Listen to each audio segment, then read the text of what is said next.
मणिपुर में पिछले साल मई से शुरू हुई हिंसा आज तक चल रही है और हमारी सरकार, चाहे वो स्टेट की हो या फिर यूनियन गवर्नमेंट, अभी तक इसका कोई सोल्यूशन नहीं निकाल पाई या फिर वो कोई सोल्यूशन निकालना ही नहीं चाहती।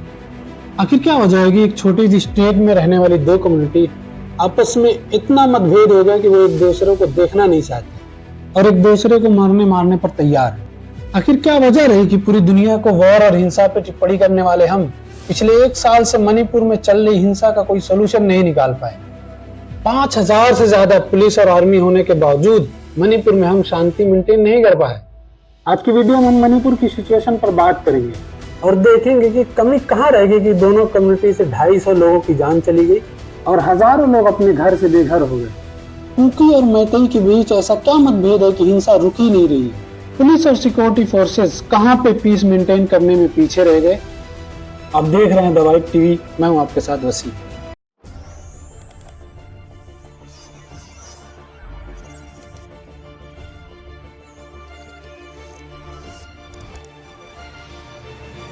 मई और जून 2023 में मणिपुर में भयानक हिंसा ने पूरे देश को हिलाकर रख दिया। यहाँ सिचुएशन अभी पूरी तरह से नॉर्मल भी नहीं हुई थी। 7 नवंबर 2024 को मणिपुर के जिब्रान डिस्ट्रिक्ट में 6 मैतेई कम्युनिटी के लोगों की डेड बॉडी मिली, जिसमें 3 औरतें और 2 बच्चे भी शामिल थे। इनको लेकर इल्जाम था कि इसे कुकी मिलिटेंट ने किडनैप किया था और इन्हें बेरहमी से मार दिया। इस इंसिडेंट के बाद मैतेई और कुकी के बीच चुटपुट हिंसा की खबरें आ ही रही थी। 11 नवंबर को सीआरपीएफ और कुकी मिलिटेंट के बीच 40 मिनट की मुठभेड़ हुई, जिसमें सीआरपीएफ ने 10 मिलिटेंट को मार गिराया। इस ऑपरेशन में एक कांस्टेबल भी जख्मी हुआ। इस ऑपरेशन में मैतेई कम्युनिटी के 6 लोगों को बंदी बना लिया गया, जिसे बाद में सर्च ऑपरेशन में 2 लोगों की डेड बॉडी तो मिली, लेकिन 4 गायब भी रहे। वायलेंस उस वक्त बढ़ गया जब 15 और 16 नवंबर को अगवा किए गए लोगों की लाश नदी में तैरती हुई पाई गई, जिसके बाद मैतेई कम्युनिटी के लोगों का गुस्सा भड़क गया कि सीआरपीएफ की मौजूदगी में उनके लोगों की जान गई और वो कुछ ना कर सके। यहीं से तशद्दुद और आगजनी का सिलसिला शुरू हो गया। घर, मकान, दुकान, यहाँ तक कि चर्च को भी जला दिया गया। कई वीआईपी और मिलनेस के घरों को भी आग लगाई गई और कुकी कम्युनिटी के लोगों ने भी वायलेंस शुरू कर दिया। उन्होंने कहा कि मुठभेड़ में मारे गए जो 10 लोग वो मिलिटेंट से नहीं थे। मतलब ये कि दोनों कम्युनिटी का पुलिस और सीआरपीएफ से भरोसा उठ गया और वो आपस में आमने सामने भिड़ गए। जहाँ पे मैतेई कम्युनिटी के लोग ज्यादा हैं वहां पे उन्होंने कुकी पर हमला किया और जहाँ पे कुकी कम्युनिटी के लोग ज्यादा हैं वहां पे उन्होंने मैतेई पर हमला किया। उनके घरों, मकान, दुकान को जला दिया गया। सिचुएशन इतनी खराब हो गई कि एक बार फिर से वहां पे कर्फ्यू लगाना पड़ा। इंटरनेट को पूरी तरीके से बंद कर दिया गया, यहाँ तक कि होम मिनिस्ट्री को अलग से फोर्स भेजनी पड़ी। India ally national people party ने बीजेपी से अपना अलायंस भी खत्म कर लिया। सबसे पहले आइए समझते हैं कि यह हिंसा हो क्यों रही है। मणिपुर में मेनली 3 कम्युनिटीज के लोग पाए जाते हैं, मैतेई, कुकीज और नागाज। मैतेई जिनकी आबादी तकरीबन 7% है, लेकिन वो सिर्फ वैली एरिया में उनके पास सिर्फ 10% जमीन है। उसके साथ साथ असेंबली में ज्यादा भागीदारी, नौकरी और फाइनेंशियली वेल भी है। और ट्राइबल यानी कि नागा और कुकी सिर्फ 40% है, लेकिन इनके पास मणिपुर की 90% हिली एरिया जो है उसकी जमीन मौजूद है। ये बेसिकली पिछड़े यानी कि शेड्यूल्ड ट्राइब में आते हैं और इसमें से अक्सर क्रिश्चियन है। एक प्रोटेस्ट जो मणिपुर हिंसा का सबसे बड़ा सबब बना वो ये कि मणिपुर कोर्ट ने मैतेई कम्युनिटी को शेड्यूल्ड ट्राइब में शामिल करने की बात की, जिसके बाद ATSUM all tribal student Manipur ने इसके खिलाफ प्रोटेस्ट किया। उनका कहना था कि मणिपुर में मैतेई लोगों का सरकार से लेकर नौकरियों पर पूरा कब्जा है।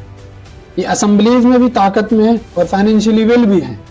इन्हें शेड्यूल ट्राइब में शामिल करने के बाद कुकी और नागाज की जो हिस्सेदारी है उसको कुचल कर रख दिया जाए, क्योंकि ये पहले ही से पिछड़े हैं। सरकारी नौकरी और असेंबलीज में भी इनकी हिस्सेदारी कम है। लेकिन ये प्रोटेस्ट वायलेंस की शक्ल ले लेता है। मणिपुर में इस हिंसा के पीछे सिर्फ यही एक वजह नहीं है, बल्कि और कई भी रीजन है जिसकी वजह से मणिपुर के हालात आज ऐसे दिखाई दे रहे हैं। मैतेई और कुकीज के बीच लड़ाई का जो मेन मुद्दा है कि मणिपुर का असली यानी कि नेटिव कौन है। मैतेई जो वैली में रहते हैं उनका मानना है कि वही मणिपुर के असली नेटिव है, उसके अलावा सारे घुसपैठिए हैं या फॉरेनर हैं। जबकि कुकीज अपने बारे में कहते हैं कि वो मणिपुर से ही है, वो कहीं से भाग के नहीं आए। म्यांमार में बढ़ते वायलेंस और प्रोसिक्यूशन की वजह से बहुत सारे लोग मणिपुर में आ गए जो सेम इथनिक के हैं, जिसके लिए अक्सर कहा गया है कि ये कुकी कम्युनिटीज के ही हैं।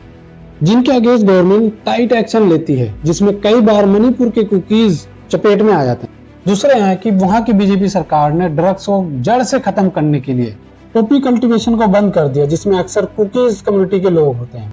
रिजर्व और प्रोटेक्टेड फॉरेस्ट के नाम पर वहां की सरकार लैंड इंक्रोचमेंट कर रही है, जिससे कुकीज के घर वगैरह उजड़ रहे हैं। मैतेई और कुकी के बीच मतभेद की एक वजह यह भी रही कि कुकी की आबादी बढ़ने पे वो हिली एरियाज में कहीं पे भी रच बच सकते हैं और वहां की जमीनों को सेल और बाय कर सकते हैं, लेकिन मैतेई कम्युनिटी के लोग ऐसा नहीं कर सकते।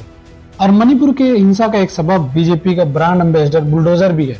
जी हाँ, आपका शौक लगेगा, लेकिन मणिपुर की हिंसा का कहीं ना कहीं एक सबब बुलडोजर भी है। हुआ है कि बीजेपी सरकार ने हिली एरिया में लैंड इंक्रोचमेंट करवाया।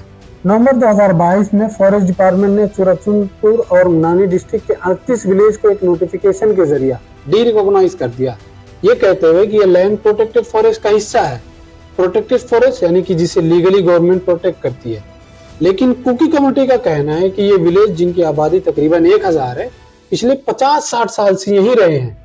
बीरेन सरकार उन्हें सिलेक्टिव टारगेट कर रही है। 11 अप्रैल 2023 को लंगोल रिजर्व फॉरेस्ट में कई घरों को गिरा भी दिया गया। कॉलोनल हकोपी, जो कि कुकी कम्युनिटी से बीजेपी के एमएलए हैं, इस सर्वे और कार्रवाई पर सवाल भी खड़ा किया, पर कोई पॉजिटिव रिस्पांस नहीं आया। इस तरह के छोटे बड़े कई इंसिडेंट हुए, जिससे कुकीज का भरोसा सरकार पर पूरी तरह खत्म हो गया।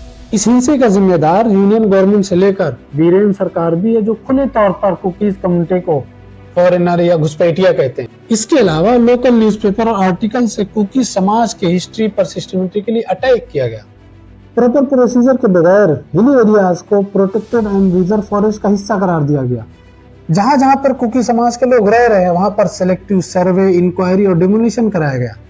AFSPA arm forces special power act को सिर्फ इम्फाल वैली से ही विड्रॉ किया गया, और फिर SOO सस्पेंशन ऑफ ऑपरेशन को विदाउट एक्सप्लेनेशन और नेगोशिएशन के वहां से विड्रॉ कर लिया गया। ये सारे रीजन रहे कुकीज को अपने तौर अनसिक्योर फील करने का, जिसका रिजल्ट ये निकला कि कुकीज और मैतेई के बीच वायलेंस शुरू हो गया। इन सिक्योरिटी का अंदाजा इस बात से लगाएं कि हिंसा होने के बाद 10 कुकीज एमएलए असेंबली में पार्टिसिपेट नहीं कर पाए, क्योंकि गवर्नमेंट उनकी सेफ्टी और सिक्योरिटी को इंश्योर नहीं कर पाई, जिसमें तो 8 विधायक बीजेपी से ही थे।